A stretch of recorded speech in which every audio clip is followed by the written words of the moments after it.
Report Story. Chapter 7. July 15th, the day of his birth, is usually only celebrated with his mother. His memory fails to remind him if he ever celebrated it with his father, who is barely at home. So when everyone in 1A, everyone which includes Katsuki, surprisingly chose to make this day more special than he deemed it to be, the day transformed to a more eventful one. Definitely, a celebration he would never forget. Currently, everyone is gathered in the common area in front of the television, with Kyoka adjusting the volume and settings of the microphone and Denki assisting her with setting it all up. Eijiro and Mina are the hosts of the small celebration, with their natural energy level of enthusiasm being the best for leading the event. And surprisingly, it is Koji who has his hands on the microphone for a while now, filling everyone's ears with his singing voice, which Izuku admits is not bad. The main common area of the dorm has turned into a big karaoke room, with the food and drinks by their larger table moved near party space. Not only is Izuku surprised with the whole party and program going on, but the preparations behind it included everyone's efforts. Rikido baked his birthday cake, which is 3-layered, coated with white chocolate icing. His face is drawn as a doodle at the center, with chocolate chips serving as his iconic freckles. His hair seems to be messier, and he almost feels like apologizing to Rikido for giving him a hard time drawing his unruly hair. The birthday boy even considers fixing his messy lump of green locks in case it makes things better. Meanwhile, the rotating beads of lights hitting every space of the dormitory is courtesy of Yuga lending his disco ball to center their party area. Though not really specifically evident who did what in every part of the preparation needed for this to happen, Izuku could imagine everyone's contribution. Staring at the scene, he could almost see his classmates in every part of the dorm. He could imagine Tsuyu, Minoru, and Hanta assisting in hanging those colorful decorations, especially with their quirks.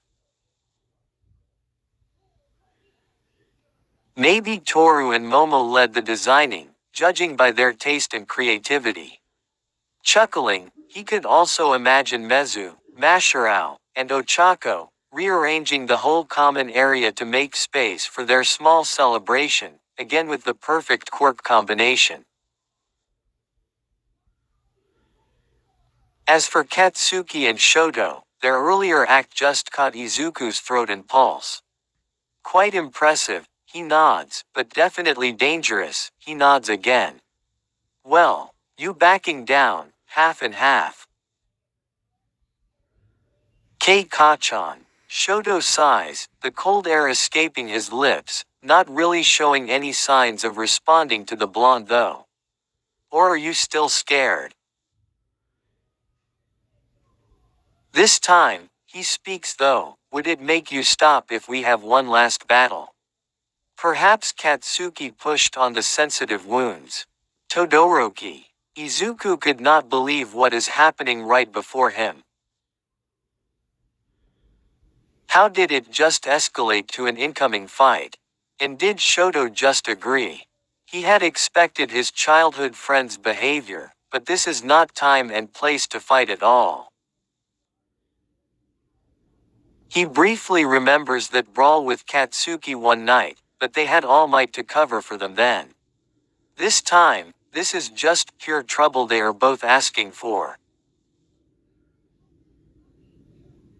He cannot even remember how this started. Kachan, stop. Do you wanna be suspended again? Shut up, Deku. Half tones up for one last battle, he says. Katsuki's palms start sparking as he wears that confident smile of his. Promoted stories. You'll also like. The Kings and Queen Yandere Wakfu X Reader 57.9K 1.8 Kyonder. Wakfu X Reader. Images do not belong to me unless stated. Wakfu does not belong to me, it belongs to Enigma. This is being rewritten in another book on my profile. Much needed love Yandere Succubus Momo X Izu, 51.8K809 after Wattpad. Had decided to delete this story out of nowhere, I and many reader were distraught. So I'm making a remake of the story from the ground up to compensate. Convicted Hearts 3700 like my other story but ILI longer. Return of Mokuden discontinued 3.5K45 This story is officially up for adoption. If anyone is interested, message me or comment on the story. Her prince from the underworld half-demon is 0.26K450 It's basically the same story as my Succubus Momo X Deku story. I know, real original but hey, now you guys get a Deku from the other side of the tracks. Feelings. Izuocha. X-Reader 57.2K 1.3K RE posting. This until I edit it sorry if it's not good, it's my first time writing a story. You enroll at UA and you have multiple quirks you are really good at using, why? Fine with me just not here. Shoto stares back and while his face barely shows any extreme expression, his eyes match that of Katsuki's intensity. Izuku could feel his mind exploding any second, much like Katsuki's quirk. Should he turn on his full cowl now and just catch the two by surprise before they go and bring themselves to more bad records? He could not believe that this is happening on his birthday.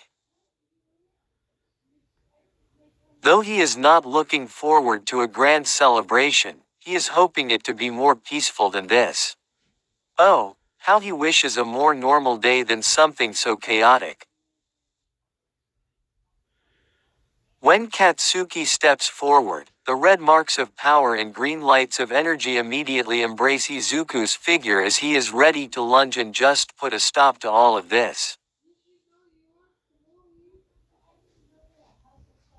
But he suddenly feels a tap that renders him weightless and not in control of his body. Calm down, Deku-kun. Ochako's voice enters his ears, as he feels her grab his shoulders from the back and move him in the air. Uraraka-san. The rest of Class 1A gathers around his floating figure when all he could do is just stare at all of them. Happy birthday, Midoriya. He smiles at the events hours ago. Knowing his childhood friend, he could tell that the blonde is somewhat serious, especially with his thirst for fights. And with how heated the battles were back in their sports festival. It is no secret that Katsuki is definitely eyeing to get a clean victory over the half-cold half-hot quirk user. But their class totally pulled off a good distraction for him.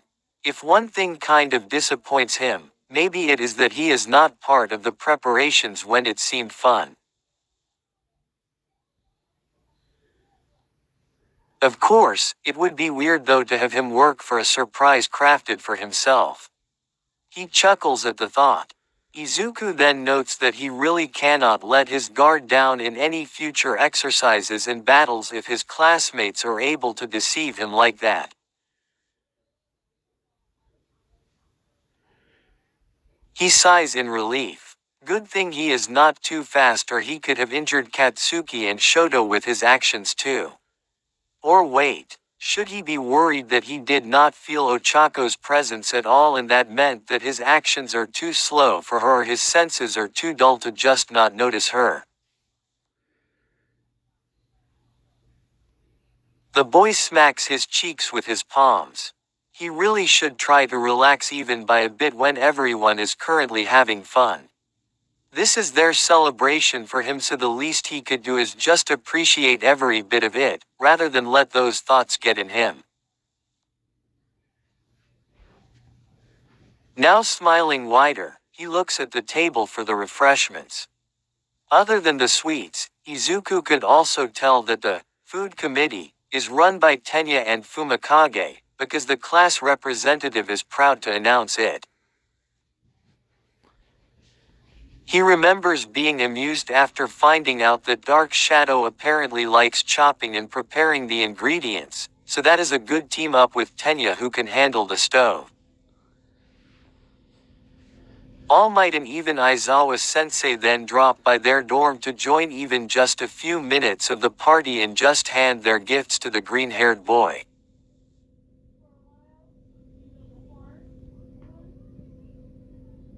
Everyone instills in their memory Izuku's crying face when he receives the gifts, including those from their upperclassmen, the Big Three of UA, happening live at the 1A Heights Alliance this 15th of July.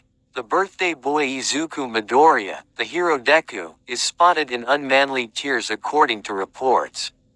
Our correspondent, Ishido's in there right now. How's the situation over there? Eijiro, who is near the television, was heard in the background, modulating his voice to that of a television reporter, and everyone suddenly thinks he has the potential.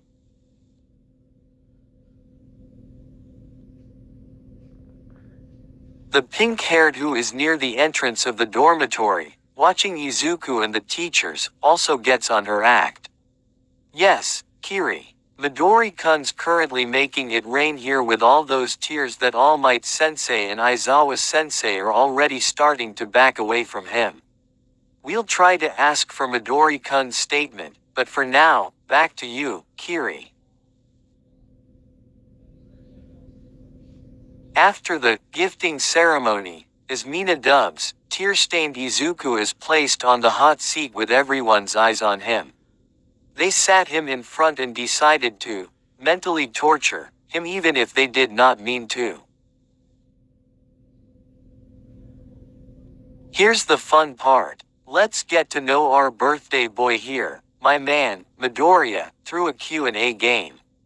Eijiro exclaims with everyone cheering. It seems that this is really part of the whole plan.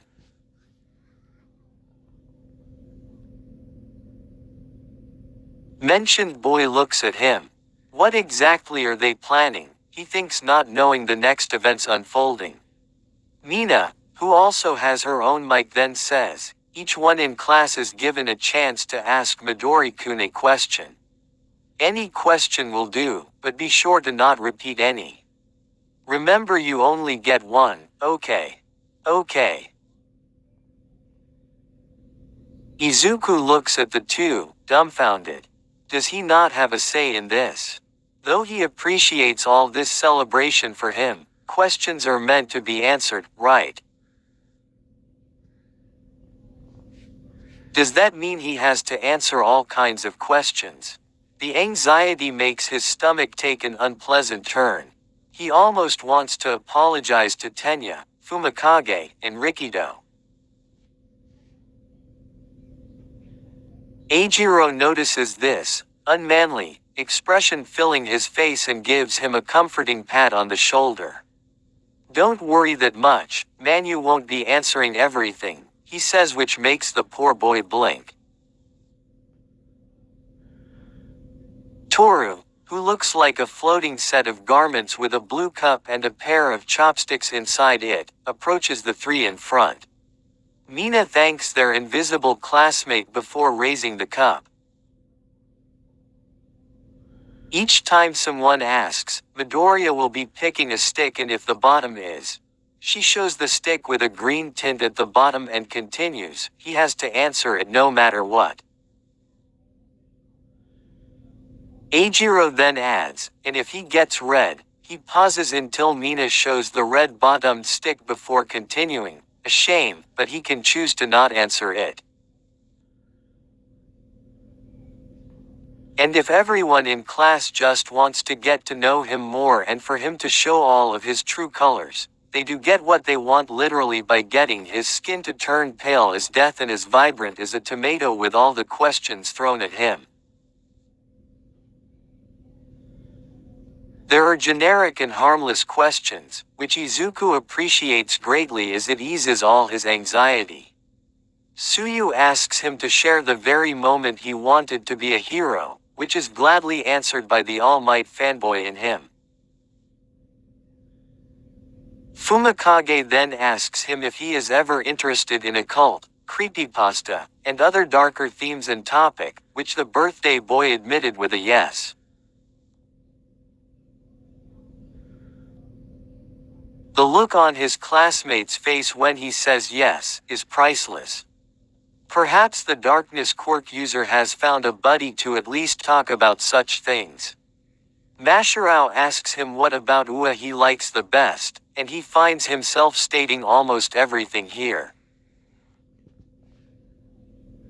Izuku also finds some questions interesting as it tickles his brain to come up with an answer. Mezu asks him who would be his idol other than All Might. And the green-haired lad finds that a tricky question to answer. He tries to list down all the heroes in his mind, which made his loud muttering start, even including his classmates. He almost answers Katsuki, but someone else enters his mind. And with a smile, the young boy says, "My mom." The question did not really specify the person to be a hero, but even if, his mom is a hero in her own way. But then, there really are more difficult questions to answer, much to his chagrin. Minoru's perverted question, which does not shock anyone of them anymore at this point, colors Izuku's face with violet.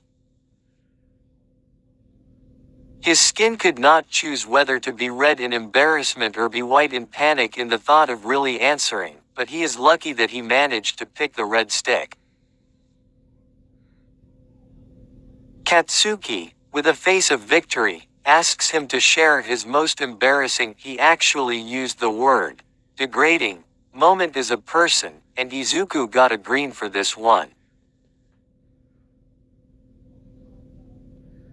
Bathing in flush, Izuku has to share about that time as a child when he mistakenly called a blonde woman, All Might, because of her muscular form and gold hair, and his mom had to do all the apologizing for him, especially when the woman clearly wanted to hit him. Not everyone got why it is the most embarrassing, but for Izuku, as a fanboy, it is a great disappointment to mistaken someone else for All Might. It seems that Katsuki got his fill after seeing the conflicted expressions of the green-haired boy. Each of his classmates gets their own turn, and it is both surprising, heartwarming, and even funny. Though the questions are directed at him, the way they ask also reveals a lot about themselves. What part of him they want to know speaks a lot about their personalities and views of him. He really feels warm all over. However, Izuku has to admit that a part of him cannot calm down, just in case someone asks about something related to his quirk or younger years where he was quirkless. Thankfully though, most of the questions are personal. Or maybe, not really, because when it is Mina's turn, she could not help but ask, "I can't believe, no one has asked this yet, but, at least I get to. If you were to choose, who is your crush in class?" What? Mina's dark eyes sparkle as she awaits the lad's answer. While silence ensues among the crowd, Izuku swears he could hear his own heartbeat that very moment. No, this is bad. He is so focused on worrying for his quirkless state before that he forgot to consider getting questions on the topic of affections. He could feel his face burn as his hands go cold. Is it his imagination, or everyone or most in the class is now more intent in watching him? Surely, the attention is in him as the celebrant, but their eyes and expressions totally changed when the question was brought up. He swallows as his shaking hands pick a stick. Please be red, please be red, please be red. Never had he wanted something so bad in his life, and if he had one wish, it would be to get a red stick. For sure, all he wanted was a quirk, but now that All Might granted that, even if he had to sacrifice any other wish, this time he needs that red stick more than wanting it. So when he raises the stick, all eyes are glued to it. The program is cut short because when Izuku got a green, and then went nuts, his phone vibrated and his mom is calling. As much as all wanted to continue the game to get an answer to the juiciest question of all, they all respect Izuku's time and day. You are such a lifesaver, Mom. Izuku is in tears while talking on the phone. He is able to escape from the class, and while he feels a bit bad for leaving them to hide for a few hours inside the campus, he is not sure that his heart could take to answer. Are you crying, Izuku? He sniffs and laughs. Just a bit. Hearing her voice calms him and just makes his chest swell with so much happiness. This day has just been so great. Are you enjoying your day? Yes. Everyone surprised me with a party. It's been really, really great. His voice must be exploding in so much happiness right now that he feels like he should apologize for speaking so loudly. Oh, you should have told me so I can call again. No, Mom. You're great. This is great. I don't really want to be there right now. He laughs a bit with sweat falling from his temple. How come? I've always felt bad that we had lesser parties for your birthdays. Izuku leans on a tree trunk, hiding in the bushes, and looks up to the branches trying to recall some memories of his birthdays. Indeed, they really celebrated it simply. And though he does not really feel like there is a need for more extravagant celebrations, it sure feels great to celebrate it with a lot of people and have some sort of program. This is the first time for his friends to surprise him and will just spend his birthday with him. It's fine, Mom. I've been happy with all my birthdays, he says it from the bottom of his heart. Though he is the happiest right now and this is a brand new experience, remembering his mom's smile and excitement in preparations for the day also fills his heart. He hears his mom sniff and he panics a bit. Why, Mom? Is something wrong? Izuku, she says sobbing and with a bit of hiccup as she continues, you're such a good boy. I'm so blessed to have you as a son. Happy birthday. And Izuku could just find himself crying to her words too, like mother like son.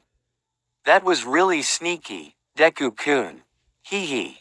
Sorry. He tries to smile at her, scratching his head. Izuku, without noticing it, had slipped past his classmates for almost 5 hours and had been talking to his mom for a couple. He only noticed his time of absence when he received a call from Ochako who reminded him of curfew. But now, he is back and everyone is just tired and sleeping in the common area. What happened here? He could not help but wonder, looking at the burnt marks on the walls and the carpet, the broken sticks, and the food and drink spills. More than that, everyone other than Ochako and Izuku are sleeping on the floors and the sofa.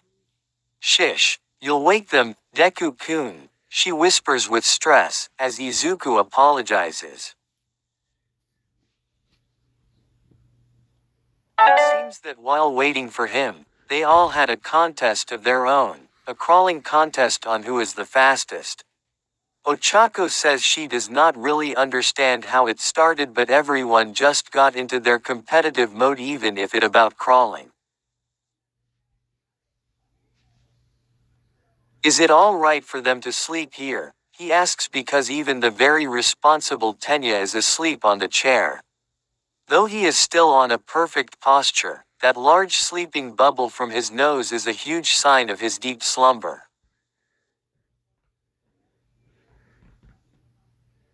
Izuku catches Ochako yawning too, her hands failing to cover her already open mouth.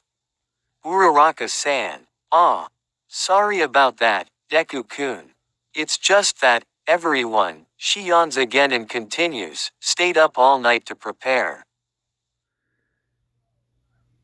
The brunette explains that because Izuku is always around both in class and in the dorm, it is really hard for everyone to do everything behind his back.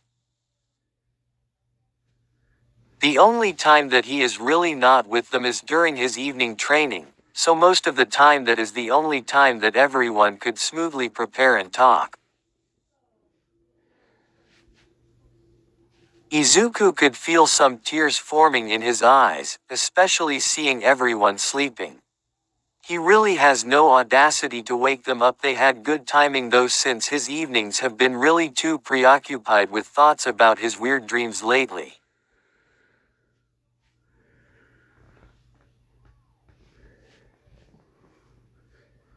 So maybe he really would not notice even if their tongues slip. Then, why are you still awake, Uraraka-san? Oh, Suyu-chan fell asleep first with Kyoka-chan following. So I came to their rooms to go get some blankets, but when I came down here again, more people started sleeping too. At first, Kirishima-kun and Mina-chan were helping me in getting blankets, but they kind of fell asleep too, she explains with a small laugh while pointing. Following her pointing finger, he sees the two hosts leaning on each other by the television, on the floor, their microphones on Mina's thighs. Izuku then observes the other parts of the scene. Shoto is on the far side of the sofa, with Momo, Suyu, Tora, and Kyoka all near his left, and he could guess that it is because it's warm on that side. Tenya on the chair by the dining table is right beside Katsuki, with the blonde's head on the table. Denki, Hanta, Fumikage, Yuga, and Koji are all on the floor near the sofa. The green-haired boy lets his eyes peer to the other side of the carpet, behind the sofa where Mashirao, Rikido, and Mezu are all encircling Minoru.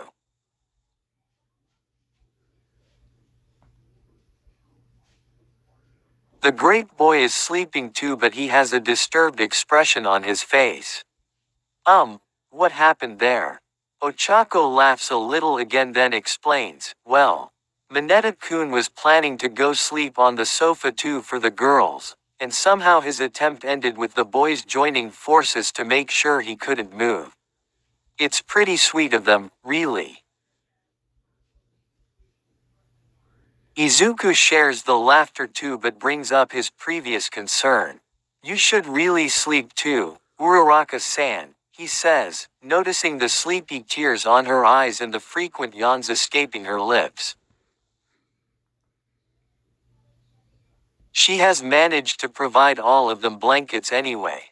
Seeing everyone sleeping and tired, and Ochako right in front of him who is also sleepy, somehow makes him guilty for buying time outside. They all deserve the rest they can get, as he is just really happy for all their efforts. It's fine, Deku-kun. I was waiting for you too. That, however, catches him in the middle of being touched. Would you like tea? She offers. Right now they are at the back of the dormitory, which has a grassy area. When Izuku was still forming his shoot style, he always trained in this area. Not that he considers it his own, but his level of comfort in this place is pretty high, so he is a bit glad that she invited him here. So, did you have a good day, Deku-kun? Though he hid for 5 hours from his classmates, he did, of course. So he brings that really bright smile of his and nods more vigorously than he had intended. Of course, I never expected this to come from everyone. He scratches his head. He really is just not used to all these that he almost feels the tears escaping his eyes again. It's a surprise, silly. You really shouldn't expect it. She laughs again. Point taken, he nods at her, but still. Well, I never had many friends before entering UA, so. He trails on his words. He stops himself, but he is too emotional to not let those thoughts be released. It seems that whenever he feels this way, it is always Ochako who is here to hear him out. The frown remains on his lips. Though he had said those words, how come it makes him feel this way? Because it is too true that it hurts.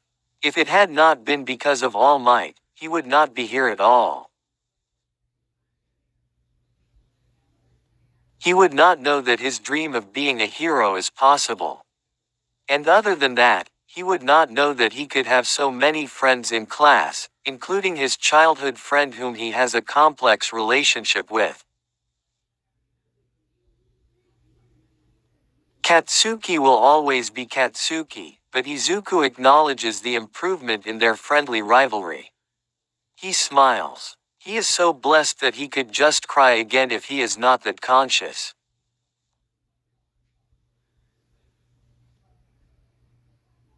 Unknown to him, Ochako, who is beside him, is currently enjoying the view.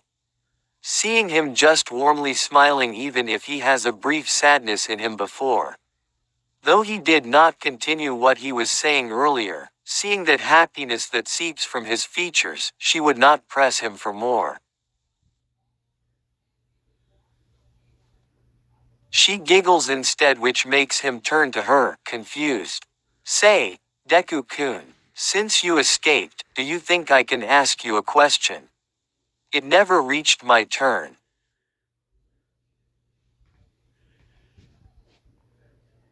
Izuku suddenly swallows. Oh no, does this mean she'd ask him about the question that he left for earlier? Oh, no, as panic slowly overcomes him, he tries to look at her to explain, but seeing the red in her eyes, he starts to calm down a bit. He has already run away earlier. Aside from being rude to Ochako, it would also mean that he would be throwing away all his classmates' efforts for surprising him if he decides to escape again.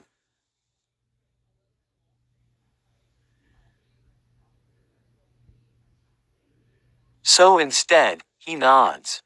Sure, he manages, wishing for her to ask any question other than the earlier question or something about his quirk origin. She laughs again, this time openly pointing, geez, Deku-kun. Don't make an ugly face. No need to be so nervous, haha. He relaxes a bit but still could not stop his heart from speeding up its beating. What is it that she wanted to ask that she had to wait for him to return instead of sleeping too? Do you believe in destiny, Deku-kun? The nerve-wracking feeling leaves his body for right now, he is just not sure what to feel. What? Ochako looks at him, blinking, well. This is such an unexpected question from her. Not that Izuku thinks of her as someone who is not into this kind of topic, but rather, it seems a bit random.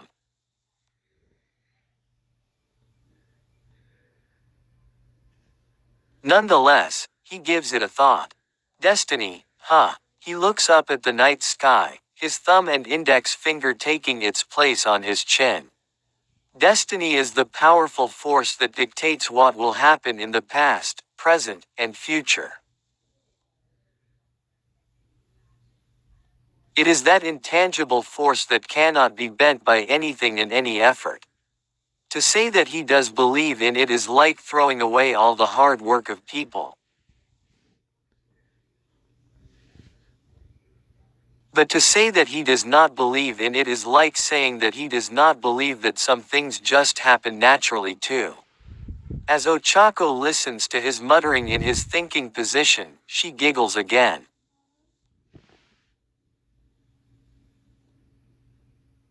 Izuku could just be really too concentrated on things. You don't have to think too much, Deku-kun. Just try to understand if you believe in it or not, even in general.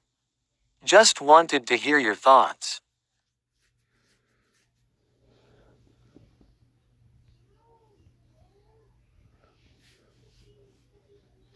This time, Izuku purses his lips. Yes, he will not be able to come up with a concrete answer on it, I'm not really sure either. But I think I do believe in it and I don't at the same time. I'm pretty sure there are a lot of things that are already written and are bound to happen. But sometimes, when a lot of people work together for something to happen or not happen, I couldn't help but think that things will still change. And hopefully for the better. Ochako nods. That is such a Deku-kun thing to say. How about, two people destined for each other? She sinks on her shoulders, trying to hide her reddening face.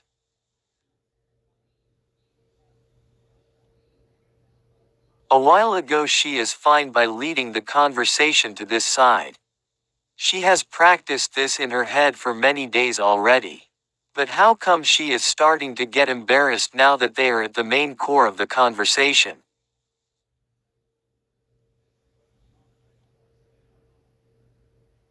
Izuku, who senses the awkwardness in her, could not help but feel it too.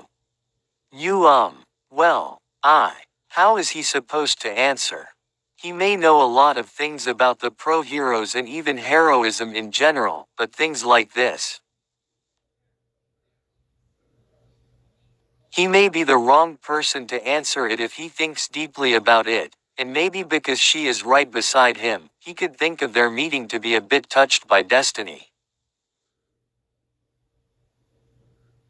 After all, his very first step in UA, which was supposed to be memorable for him only, turned out memorable for her too when she helped him avoid that trip.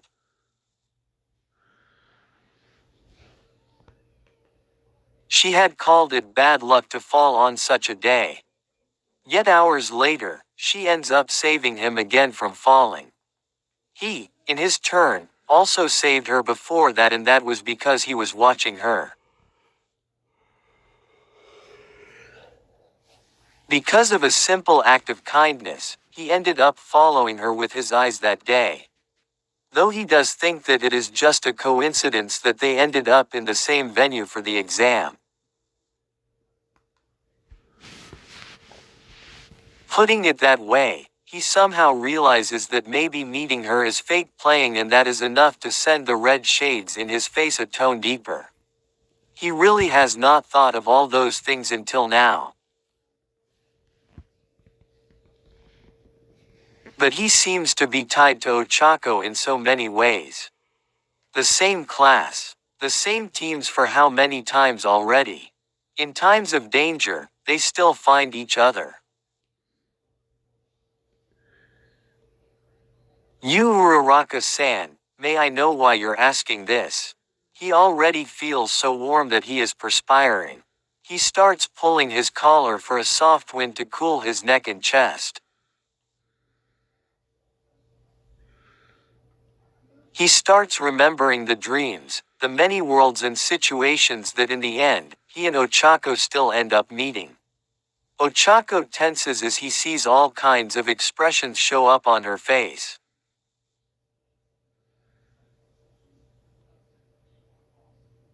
But she then settles with a red determined face. Hear me out, Deku-kun. Promise me you won't laugh. Izuku nods, trying not to panic as well when her face is suddenly close to him because of her determination. Well, you see, other than the class's preparations for your birthday, I haven't been able to get some proper sleep. This time, his embarrassment and consciousness melt to that of worry. Are you okay? Yes, I think I am. It's not that I'm insomniac or anything. It's just that, I've been having dreams lately. He freezes. Dreams.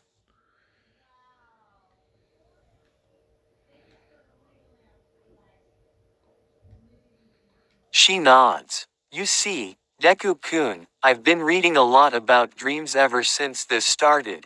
And well, there's a whole lot of different things about it yet. None of the initial reasons I read made sense with what I was feeling.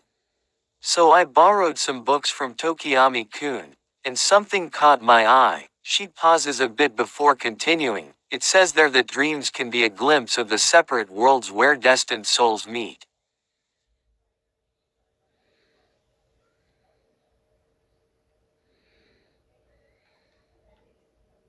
Izuku keeps his silence, probably because it is hard to come up with something to reply. At the same, process the things that she has been saying.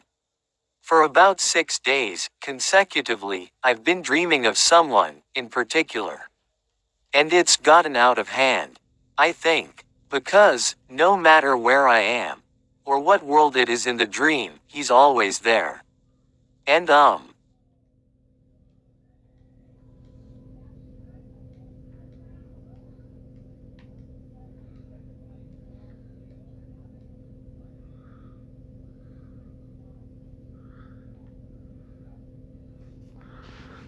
SSHE could not continue her story without stammering, but more than that, she has not noticed the panic that is slowly creeping at Izuku's face. At first, it was normal, the dreams were about school, hero training. The person was there, but I guess it's normal to have him around. But, it's really weird. One time I was a witch, no. Like a sorceress who used wind for magic and I saved him from falling. Just when I thought it couldn't get weirder, one time, it was a Halloween-like dream. I was trying to find out what kind of monster I should turn to after dying. And then the one last night was probably the weirdest. I was a villain, a thief. And we were planning to cause chaos. It's really crazy. I mean, I can never imagine myself going to the dark side at all.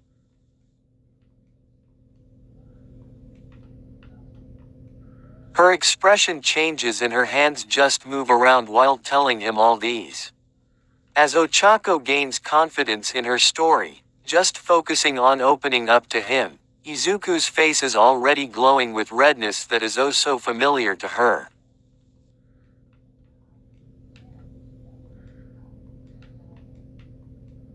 So when she finally notices his silence and his face, what's wrong Deku-kun? Are you okay?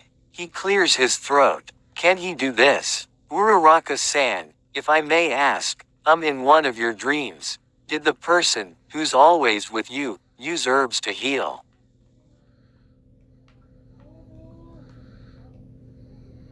Ochako nods, reluctantly. Why yeah. She tries to shake away the images on how the healer had used the herbs.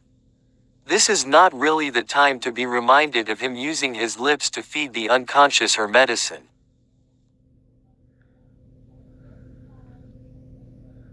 And, was he a white cloth ghost, in your Halloween dream? Why yes he is. She fights the red in her face. Right, that dream was about the ghost Deku who is apparently in love with her.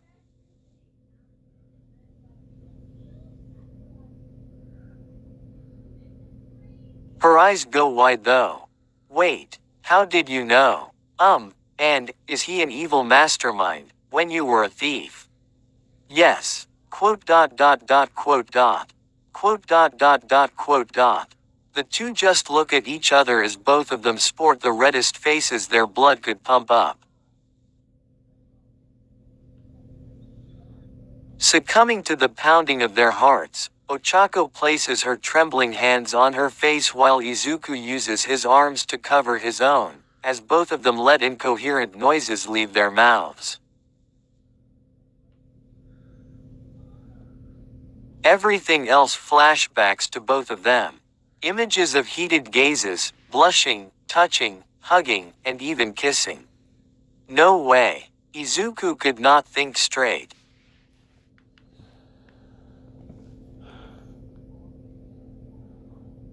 What is happening? That means that, it is not only him all this time.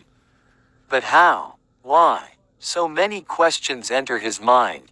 I'm sorry. He hears Ochako and she stands up and attempts to run away, and the left logic in him fails him when he lets his body dictate his next move. He grabs her wrist, which pulls her to him in the process. The touch shocks her and he tries to get ready in case she uses her martial arts moves on him, but she does not anyway.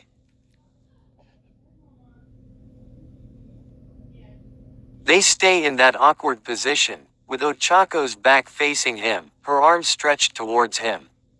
Uraraka-san. He could not see her face, so it would be easier to tell her right. She does not respond, and he lets that silence push him.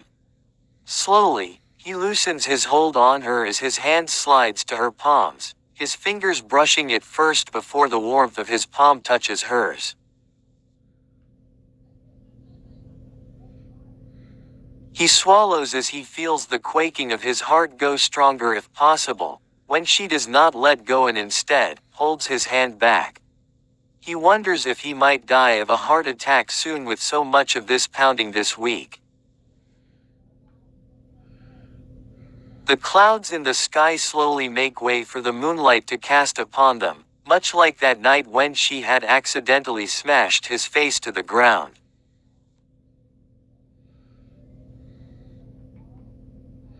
He wants to chuckle if not for the tension in the atmosphere. Ironic. Just a while ago, he wanted to speak while she is not facing him, but now when the light of the moon is just so beautiful, wouldn't it be a shame to not see her?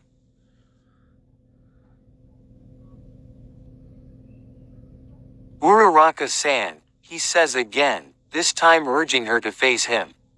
Softly, he tugs on her hand and slowly, she glances over her shoulder. The rosy color on her cheeks is so evident, but he could not help but think that it suits her.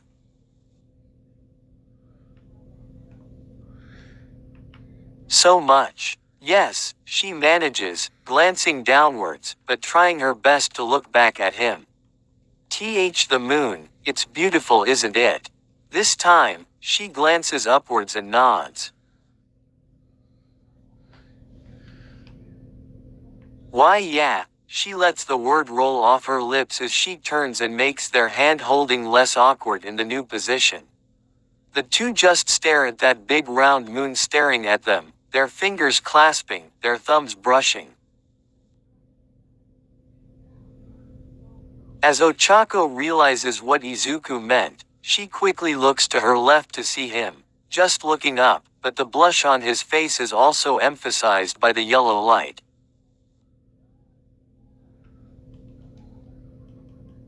His lips are also pursed together.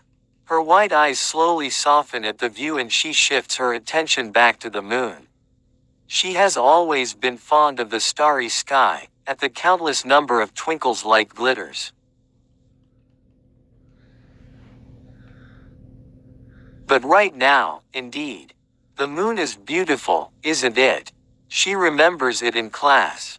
It's an expression back in the older days that one says, instead of an outright I love you.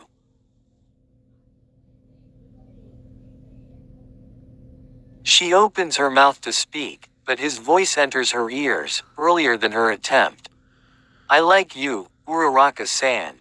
It is simple, it is short, but it means so much for her.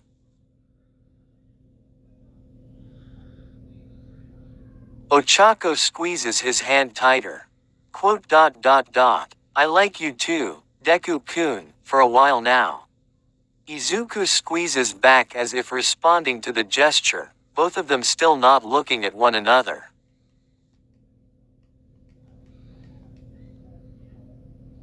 We're not dreaming, this time, right? Why yeah, Uraraka's not here, Mina exclaims after searching the rooms of the girls, worried. While Tenya says the same for the boys' side.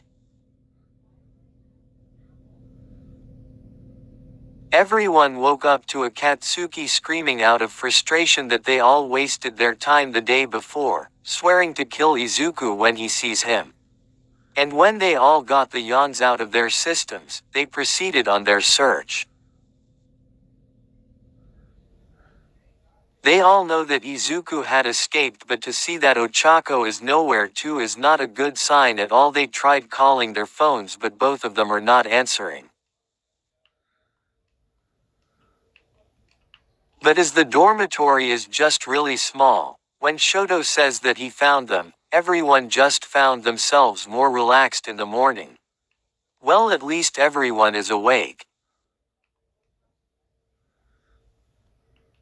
Almost everyone, that is when they follow Shoto. A lot could not help but stare at the very scene at the back of their building. A sleeping Ochako, leaning her head on Izuku's shoulder, his head on hers as well.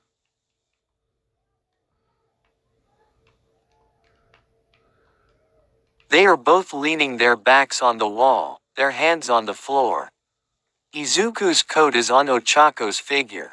While a jealous Minoru is almost there to wake them up, the Minoru guards put him to a stop immediately, as most of their classmates follow and drag him away.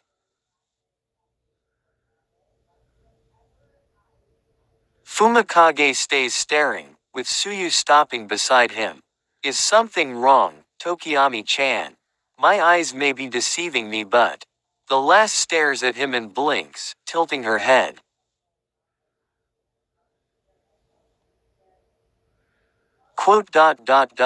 I think I saw a red thread. He places a knuckle to rub his closed eyes before looking again at their hands flat on the floor. Tsuyu blinks, following Fumikage's gaze at Izuku and Ochako's hands. No matter how big her eyes are, she cannot see what red thread he is talking about. She then looks at their sleeping faces. But I hope they're having a good dream.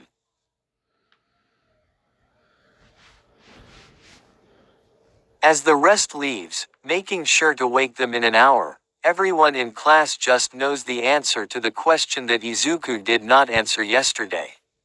For now, he can sleep to his content, but when they wake up, the class will be sure to surprise them once again. End. Where stories live. Discover now.